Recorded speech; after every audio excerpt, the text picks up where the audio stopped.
La Squaw, 1893. Bram Stoker. Fuente: dominiopublico.es. La Squaw. En aquella época Nuremberg estaba muy lejos de ser la ciudad conocida y frecuentada en que se ha convertido en nuestros días. Esta antigua ciudad no evocaba demasiadas cosas para los viajeros de aquel entonces. Mi esposa y yo estábamos en la segunda semana de nuestro viaje de bodas, y sin mencionarlo, comenzamos a desear la presencia de un tercero. Por ello, acogimos con satisfacción la compañía de un tal Elias P. Hutchinson, de East Main City, Bleeding Gulch, condado de Maple Tree, Nebraska. Cuando ese alegre sujeto, apenas salir de la estación de Frankfurt del Main, declaró con marcado acento yanqui que se proponía visitar una maldita vieja ciudad de Europa, que, por lo menos, tenía los años de Matusalén, pero que un viaje así requería necesariamente alguna compañía. Todo hombre, explicó, aunque tenga un carácter activo y sensato, se arriesga, a fuerza de viajar siempre solo, a acabar sus días encerrado entre las cuatro paredes de un manicomio. Tanto Amelia como yo constatamos algunos días más tarde, al comparar nuestros respectivos diarios, que habíamos decidido no relacionarnos con él, sino de forma circunspecta y controlada, con el fin de no parecer demasiado contentos de haberlo conocido, lo cual no hubiera parecido demasiado compatible con un inicio de vida conyugal. Pero por muy laudable que fuese, esta resolución quedó en agua de borrajas por el hecho de empezar a hablar los dos al interrumpirnos los dos al mismo tiempo, y luego volver a empezar a hablar los dos al mismo tiempo. De todas maneras, no importaba cómo, ya estaba hecho, y Elías P. ya no se apartó de nuestro lado. Y Amelia y yo sacamos de ello un buen beneficio. En vez de pelearnos como habíamos estado haciendo, descubrimos que la influencia restrictiva de una tercera persona era tal que ahora aprovechábamos todas las oportunidades para besarnos por los rincones. Amelia afirma que desde entonces, y como resultado de esa experiencia, aconseja a todas sus amigas que lleven a un amigo en su luna de miel. Bien, hicimos Nuremberg juntos, y nos lo pasamos muy bien con la sabrosa forma de hablar de nuestro nuevo amigo del otro lado del Atlántico, el cual, tanto por sus pruebas de ingenio, como por los alucinantes relatos de sus aventuras pasadas, parecía salido directamente de alguna novela picaresca. Habíamos decidido reservar como plato fuerte la visita al castillo imperial de Nuremberg, el Kaiserburg, y el día prefijado para la visita, rodeamos la muralla exterior de la ciudad por su lado este. El Kaiserburg se alza sobre una escarpada roca que domina la ciudad. Inmensos fosos muy profundos defienden el acceso por la parte norte. Nuremberg tuvo la fortuna de no haber sido saqueada jamás. De otra manera, no habría podido mostrar aquel aspecto nuevo y flamante que contemplamos entonces. Los fosos ya no servían desde hacía siglos. El fondo estaba ocupado por casas de té al aire libre y plantaciones de árboles frutales, algunos de los cuales alcanzaban un tamaño respetable. Avanzamos junto al largo muro fortificado bajo el ardiente sol de julio, deteniéndonos a menudo para admirar la vista que se abría ante nosotros, en especial la gran llanura cubierta de ciudades y pueblos, y enmarcada en una línea azul de colinas, como un paisaje de Claude Lorraine. Las torres del Kaiserburg, ahora cercanas, se alzaban a nuestra derecha, y más cerca aún la altiva, la orgullosa Torre de las Torturas, que era, y quizá lo sea todavía, el lugar más interesante de la ciudad. Durante siglos se ha citado a la Virgen de Hierro de Nuremberg como el ejemplo más claro de los horrores y la crueldad en los que puede caer el hombre. Por nuestra parte, siempre habíamos deseado poder verla algún día, y hete aquí que finalmente nos hallábamos a la entrada de lo que era su hogar. Durante uno de nuestros saltos en el camino, nos asomamos por encima del muro que circundaba los fosos. Allá abajo, muy al fondo, estaban los jardines somnolientos bajo el sol, quizás a 15 o 20 metros de profundidad, aplastados bajo el sofocante y opresivo calor.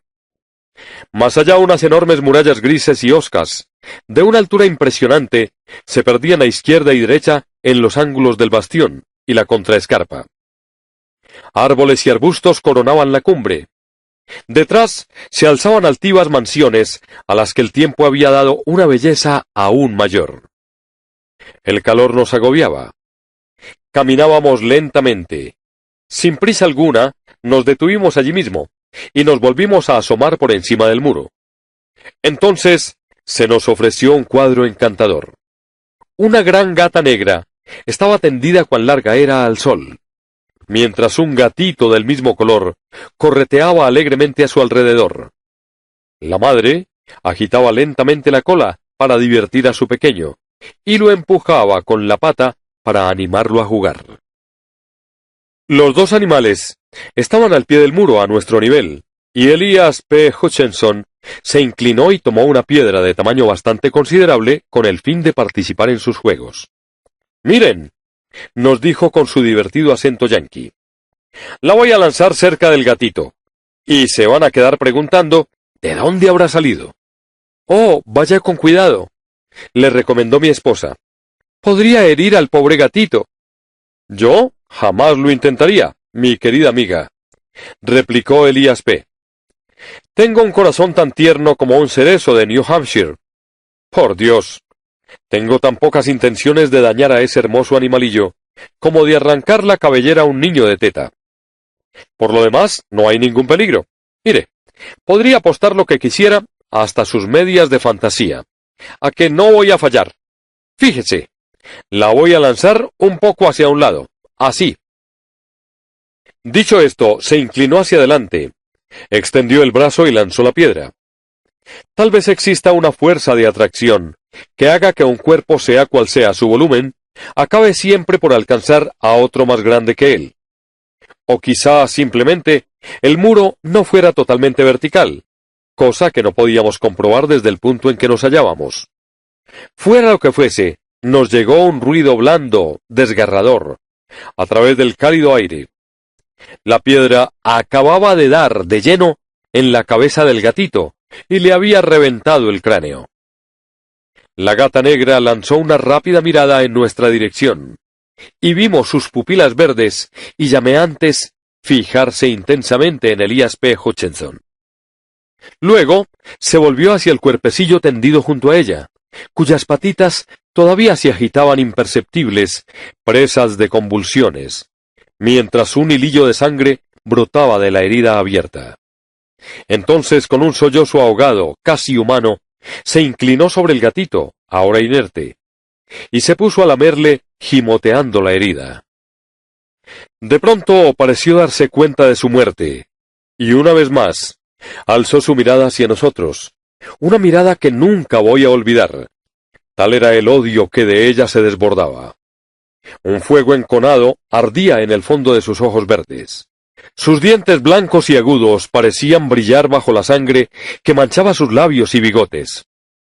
Y esos dientes rechinaban, mientras el animal descubría y alargaba unas enormes uñas afiladas.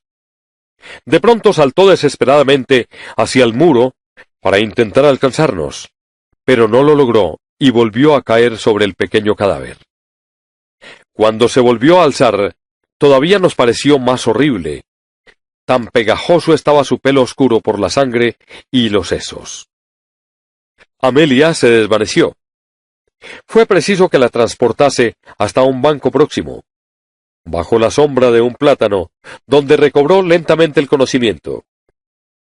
En ese momento regresé junto a Hutchinson, que, inmóvil de pie, observaba a la enfurecida gata.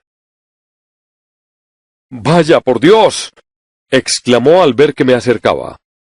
«No creo haber visto un aspecto más feroz que el de esa bestia, excepto en cierta ocasión, en una india de la tribu de los apaches, una squaw, como las llaman allí.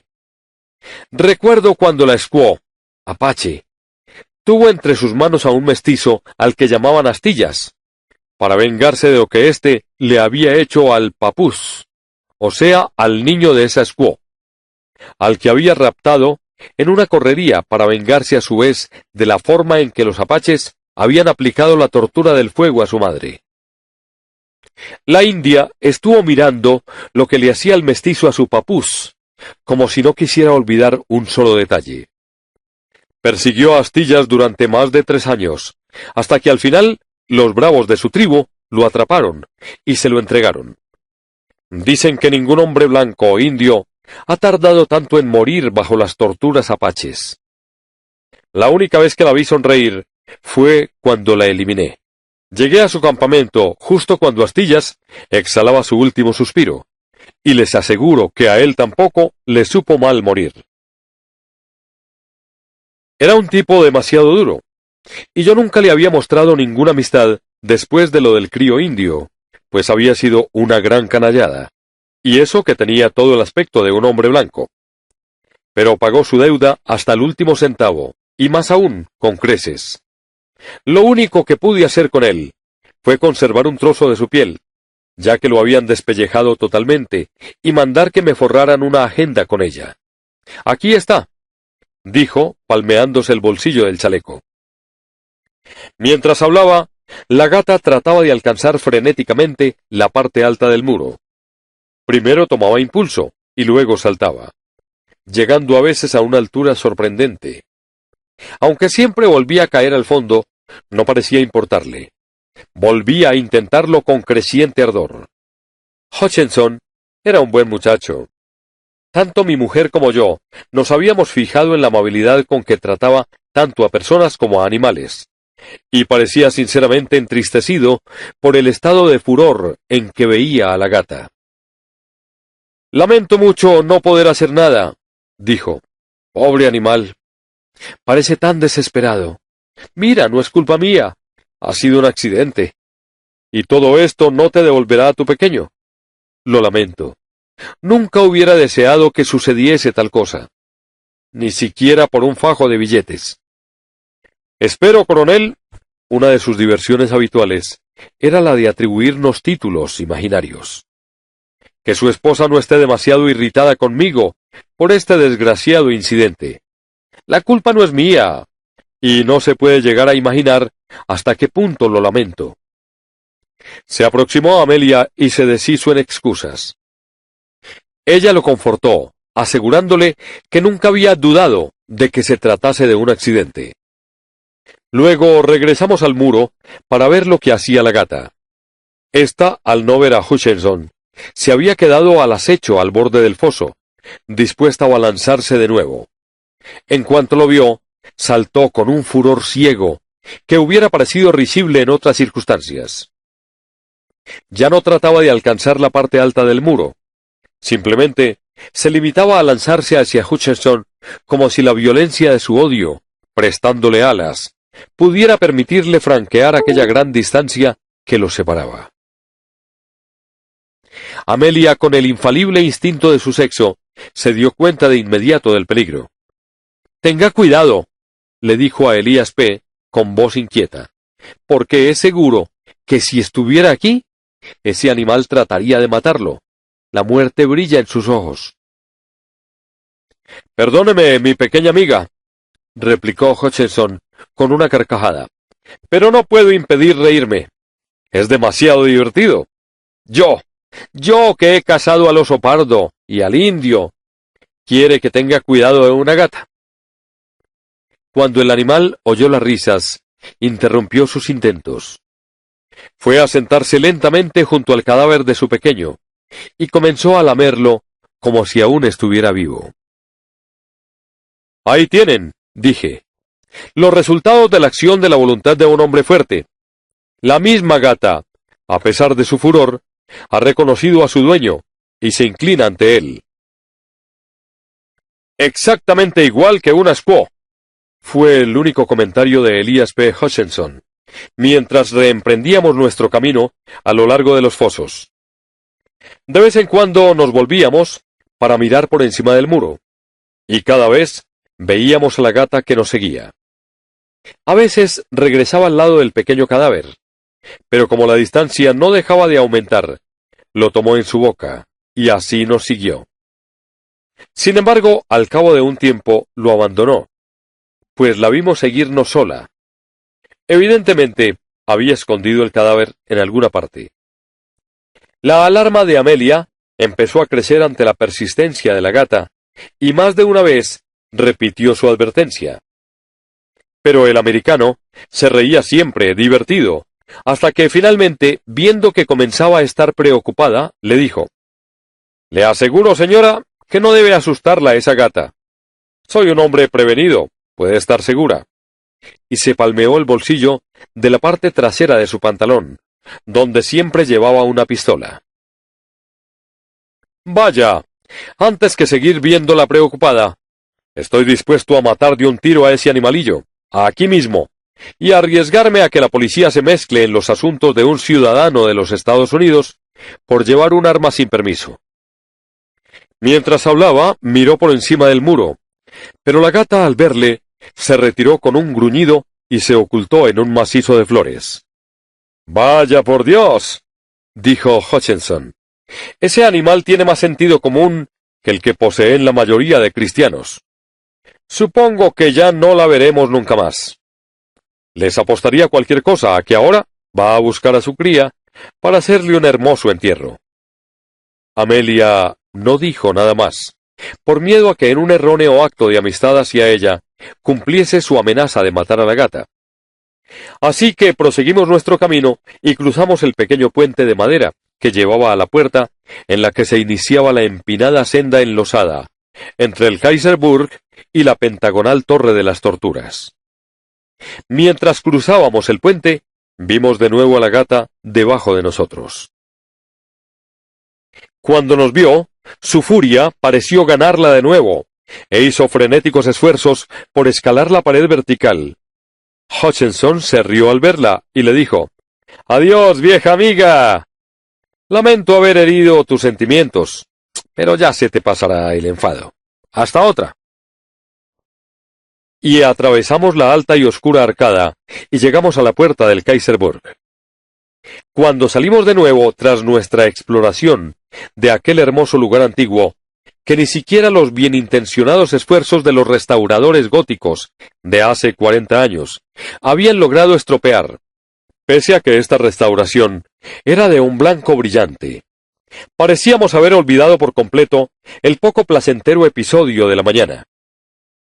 El viejo tilo con gran tronco retorcido por el paso de casi 9 siglos, profundo pozo excavado en el corazón de la roca, aquellos cautivos de la antigüedad y la hermosa vista desde las murallas de la ciudad, en las que oímos durante casi un cuarto de hora el sonido de los múltiples carillones. Todo había contribuido a borrar de nuestras mentes el incidente del gatito muerto. Éramos los únicos visitantes que habían entrado aquella mañana en la Torre de las Torturas. Al menos eso es lo que nos dijo el viejo guardián. Así que teníamos el lugar para nosotros solos, y pudimos llevar a cabo una visita mucho más detallada y satisfactoria de lo que habría sido posible en otras circunstancias. El guardián, viendo en nosotros la única fuente de ingresos de aquel día, se mostró dispuesto a cumplir todos nuestros deseos. La Torre de las Torturas es ciertamente un lugar opresivo, incluso ahora, cuando muchos millares de visitantes le han dado una cierta chispa de vida y la alegría que ella comporta. Pero en aquel tiempo al que yo me refiero, aún mantenía su aspecto más primitivo y terrible. El polvo de los siglos parecía estar en todas partes, y la oscuridad y el horror de sus recuerdos parecían haberse hecho sensibles de una forma que hubiera satisfecho a las almas panteístas de Filo o Spinoza. La cámara inferior por la que entramos estaba al parecer normalmente en tinieblas, y hasta la cálida luz diurna que entraba a chorros por la puerta parecía perderse en el grosor de las paredes, y sólo mostraba los burdos ladrillos tal y como los había dejado el constructor, pero cubiertos de polvo y teñidos aquí y allá por manchas oscuras, que si las paredes pudieran hablar, habrían contado terribles recuerdos de miedo y sufrimiento. Por todo ello, nos sentimos satisfechos al subir por la polvorienta escalera de madera, dejando el guardián abierta la puerta exterior para que nos iluminase algo el camino, pues para nuestros ojos, la única y maloliente vela colocada en un candelabro clavado a la pared no daba bastante luz. Cuando salimos por la trampilla de un rincón de la cámara superior, Amelia se apretó tan fuertemente contra mí que pude notar cómo palpitaba su corazón. Por mi parte, debo decir que no me sorprendió su temor, pues esa sala aún era más terrible que la que acabábamos de abandonar. Ciertamente, aquí había más luz, pero esto solo contribuía a que pudiésemos contemplar mejor los horribles detalles del lugar. Evidentemente, los constructores de la torre habían pensado que sólo los que llegasen a la cima debían beneficiarse de la luz y de la visión, pues en todo el resto de la torre sólo había algunas estrechas troneras, como las de las construcciones militares medievales. Unas pocas de estas iluminaban la cámara y estaban colocadas a tanta altura que desde ningún lugar podía verse el cielo a causa del grosor de las paredes. Desordenadamente, en unos armeros a lo largo de los muros, se veían espadas de decapitar, grandes armas de larga empuñadura, ancha hoja y afilados bordes. Junto a ellas, varios tajos en los que habían descansado las cabezas de las víctimas, en los que se veían los profundos cortes hechos por el acero, que había cercenado las carnes, clavándose en la madera. Por toda la cámara, dispuestos al azar, se veían muchos aparatos de tortura, que hacían estremecer el corazón. Sillas llenas de clavos, que daban idea de un terrible dolor. Sillas y camastros tachonados de puntas romas, cuya tortura parecía menor, pero que aunque más lenta, era igualmente eficaz. Otros, cinturones, guantes, collares, todos ellos dispuestos para comprimir a voluntad. Caperuzas de acero, en las que las cabezas podían ser machacadas lentamente, garfios de largos mangos y afiladas puntas muy utilizados por la antigua policía de Nuremberg, y muchos otros artefactos creados por el hombre para hacer daño a sus semejantes. Amelia se puso muy pálida ante lo horrible de todas aquellas cosas, pero afortunadamente no se desmayó, aunque se sintió algo mareada, y se sentó en una de las sillas de tortura, poniéndose inmediatamente en pie de un salto con un grito, desaparecido su comienzo de mareo. Ambos hicimos ver, como si hubieran sido las herrumbrosas púas, lo que la habían asustado, y el señor Hutchinson aceptó nuestra explicación con una risita amable.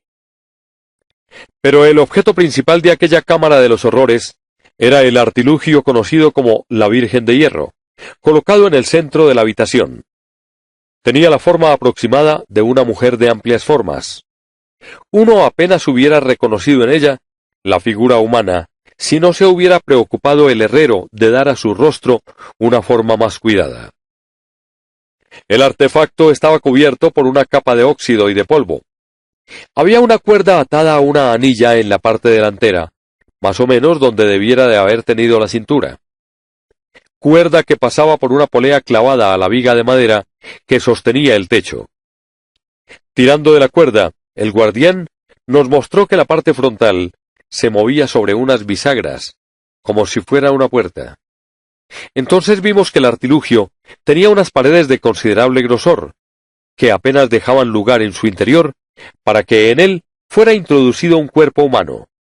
La puerta era de grosor similar y gran peso, pues fue necesario todo el esfuerzo del guardián, ayudado por la polea para abrirla.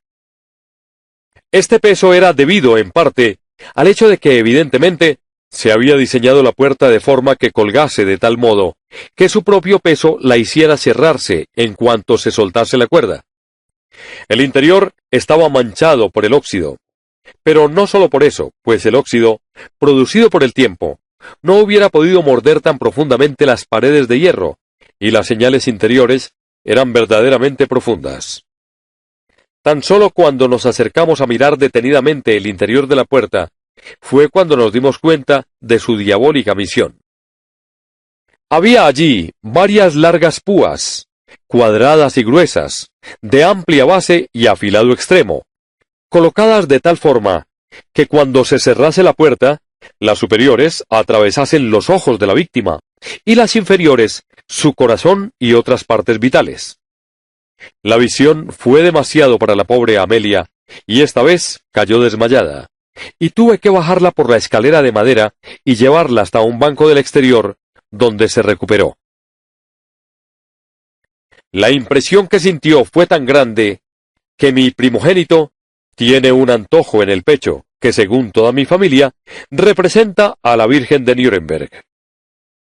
Cuando regresamos a la cámara, nos encontramos a Hutchinson frente a la Virgen de Hierro. Evidentemente había estado reflexionando, y ahora nos transmitió el fruto de sus meditaciones en forma de exordio. Bueno, creo que he estado aprendiendo algo mientras la señora se recuperaba de su desmayo. Me parece que estamos muy atrasados en nuestro lado del gran charco. Allá en las llanuras, solíamos pensar que los indios nos daban lecciones en lo referente a cómo hacer que un hombre se sintiera mal. Pero me parece que sus defensores de la ley y el orden medievales los superaban absolutamente. Los apaches saben hacer muy bien las cosas, pero esta jovencita de aquí les tenía ganada la mano. Las puntas de estas púas aún siguen estando bien afiladas, aunque los bordes estén embotados por lo mucho en lo que se clavaron. Sería una buena cosa que la Oficina de Asuntos Indios se hiciese con unos cuantos ejemplares de este juguetito, para llevarlos a las reservas. Esto iba a meter en cintura a los bravos, y también a sus squaws, mostrándoles cómo la vieja civilización todavía tiene mucho que enseñarles.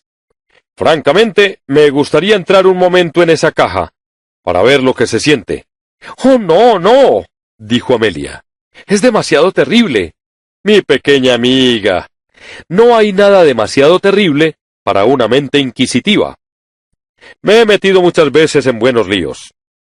Pasé toda una noche en el interior del cadáver de un caballo, mientras ardía toda la pradera del territorio de Montana. Y en otra ocasión, dormí en el interior de un búfalo muerto, cuando los comanches estaban en el sendero de la guerra, y no me quedaba otro remedio, si es que no quería hacer compañía al animal. He pasado 2 días en un túnel derrumbado en la mina de oro de Billy Broncho, en Nuevo México. Y fui uno de los 4 que permaneció encerrado durante las 3/4 partes de un día en la campana estanca, que rompió las amarras cuando estábamos excavando los cimientos del puente de Búfalo. No me he dejado perder ni una sola sensación extraña hasta ahora, y no pienso perderme esta. Vimos que nada podría disuadirle, así que le dije: «Bueno, entonces apresúrese, amigo, y acabemos de una vez». «De acuerdo, mi general», me contestó. «Pero aún falta una cosa. Mis predecesores, los caballeros que se encontraron anteriormente en esta lata de sardinas, no lo hicieron voluntariamente. Seguro que no. Imagino que los debían de traer bien atados antes de dejar caer el telón. Deseo hacer bien las cosas, así que primero necesito que me aten a conciencia. Me imagino que este buen hombre podrá encontrar un poco de cuerda para ello, ¿no, jefe?» Esto último se lo preguntó al viejo guardián, pero éste, que comprendía a grosso modo nuestra conversación, aunque quizá no entendiese todas las palabras, negó con la cabeza. Sin embargo, su negativa era un puro formulismo, que únicamente buscaba una mayor propina. El americano le colocó una moneda de oro en la mano, y le dijo: «Tenga, compañero, para que beba un trago. Y no tenga miedo. Desde luego, no tengo ninguna intención de acabar aquí mis días». Entonces el guardián buscó un trozo de cuerda, delgada y desgastada, y procedió a atar a nuestro amigo, dispuesto a cumplir con sus deseos. Cuando la parte superior de su cuerpo estuvo atada, Hutchinson le dijo: «Un momento, señor juez. Evidentemente peso demasiado para que pueda meterme en vilo en la lata de sardinas. Déjeme meter, y entonces podrá acabar de atarme las piernas». Mientras así hablaba, se había introducido por la abertura, que apenas sí era lo bastante grande como para dejarle paso. El lugar era mínimo para un hombre de su corpulencia. Amelia lo contemplaba con temor en sus ojos, pero evidentemente sin deseos de intervenir. Entonces el guardián completó su tarea, atando los pies del americano de forma que quedase por completo inerme y obligado a permanecer en su voluntaria prisión. Parecía estar disfrutando del momento, y la sonrisa habitual en su rostro se hizo más grande cuando dijo: «Vaya, esta Eva debió ser hecha de la costilla de un enano. No hay en ella sitio para un ciudadano adulto de los Estados Unidos. En el territorio de Idaho acostumbramos a hacer los ataúdes más grandes. Ahora, señor juez, puede comenzar a dejar caer muy lentamente la puerta sobre mí. Quiero sentir el mismo placer que los otros muchachos cuando las púas empezaban a moverse hacia sus ojos». «¡Oh, no, no, no!», estalló histéricamente Amelia. «Es demasiado terrible. No deseo verlo. No puedo. No puedo». Pero el americano era testarudo. «Oiga, coronel», me dijo, «¿por qué no se lleva a la señora a dar un paseo? Por nada del mundo querría herir sus sentimientos. Pero ahora que estoy aquí, tras atravesar 12.000 kilómetros, me costaría mucho dejar de sentir la sensación que ando buscando. No todos los días tiene un hombre la oportunidad de ser enlatado. Yo y el juez arreglaremos este asunto en un momento, y cuando vuelvan, todos nos reiremos de ello». Una vez más triunfó la resolución nacida de la curiosidad. Y Amelia se quedó allí, aferrada a mi brazo y estremeciéndose, mientras el guardián comenzaba a soltar, centímetro a centímetro, la cuerda que sujetaba la puerta de hierro. El rostro de Hutchinson estaba radiante, mientras sus ojos seguían el movimiento de las púas. «Bueno», dijo, «creo no haberme sentido tan dichoso desde que salí de Nueva York, excepto una pelea que tuve en Wapping, con un marino francés. Y eso que tampoco fue gran cosa. No ha habido nada que me complaciera realmente en este podrido continente, en el que no hay ni osos ni indios, y en el que los hombres van desarmados. Atento ahora, señor juez. No se dé prisa. Deseo un buen trabajo por mi dinero». El guardián debía de tener en sus venas algo de la sangre de sus predecesores en aquella siniestra torre, pues maniobró la puerta con tal deliberada lentitud, que al cabo de 5 minutos, en los que la puerta apenas sí se había movido, Amelia comenzó a perder el control de sus nervios. Vi cómo sus labios perdían el color, y noté que su presión sobre mi brazo disminuía. Miré a mi alrededor para buscar un lugar donde depositarla, y cuando la contemplé de nuevo, vi que su mirada estaba clavada en un lugar al lado de la Virgen. La seguí, y vi a la gata negra acurrucada en un rincón. Sus ojos verdes brillaban como luces de peligro en la penumbra del lugar, y su color se veía resaltado por la sangre que aún manchaba su piel y enrojecía su boca. No pude evitar el gritar: «¡La gata! ¡Cuidado con la gata!». Pero ya había saltado frente al artefacto. En aquel momento parecía un demonio triunfante. Sus ojos brillaban feroces, su pelo se erizó, hasta que pareció doblar su tamaño, y su cola azotaba el aire como la de un tigre cuando tiene su presa ante él. En cuanto la vio, Elias P. Hutchinson sonrió divertido, y sus ojos chisporrotearon al decir: «¡Vaya! ¡La squaw! Se ha puesto sus pinturas de guerra. Denle una patada si intenta buscarme las cosquillas, pues el jefe me ha atado tan bien que no podría evitar que me sacase los ojos si lo intentase. Cuidado, señor juez. No suelte esa cuerda o estoy frito». En aquel momento, Amelia se desmayó al fin, y tuve que aferrarla por la cintura para que no se desplomase al suelo. Mientras me ocupaba de ella, vi cómo la gata negra se acurrucaba para saltar, y me volví para apartarla. Pero en aquel instante, con un maullido infernal, se lanzó no contra Hutchinson, como esperábamos, sino directamente a la cara del guardián. Sus garras parecieron rasgar salvajemente su rostro, como se ve en los dibujos chinos de los dragones rampantes, y mientras miraba, vi como una de sus patas caía sobre el ojo del pobre hombre y le rasgaba toda la mejilla, dejándole una profunda herida sangrante. con un aullido de puro terror, sentido antes que el dolor. El hombre saltó hacia atrás, soltando al mismo tiempo la cuerda que sostenía la puerta de hierro. Yo salté a por ella. Pero ya era tarde, pues la cuerda voló como un rayo por la polea y la pesada masa cayó por su propio peso. Mientras se cerraba la puerta, entreví el rostro de nuestro pobre compañero. Parecía paralizado por el terror. Sus ojos se abrieron con terrible angustia, anonadados, y ningún sonido salió de sus labios. Y las púas hicieron su trabajo. Por fortuna, el final fue rápido, pues cuando abrí la puerta de un tirón, ya se habían clavado tan profundamente que su cráneo machacado quedó clavado en ellas, y con mi tirón lo arranqué de su prisión, por lo que, atado como estaba, cayó al suelo hacia adelante con un repugnante sonido blando, volviendo lo que antes había sido su cara hacia mí al derrumbarse.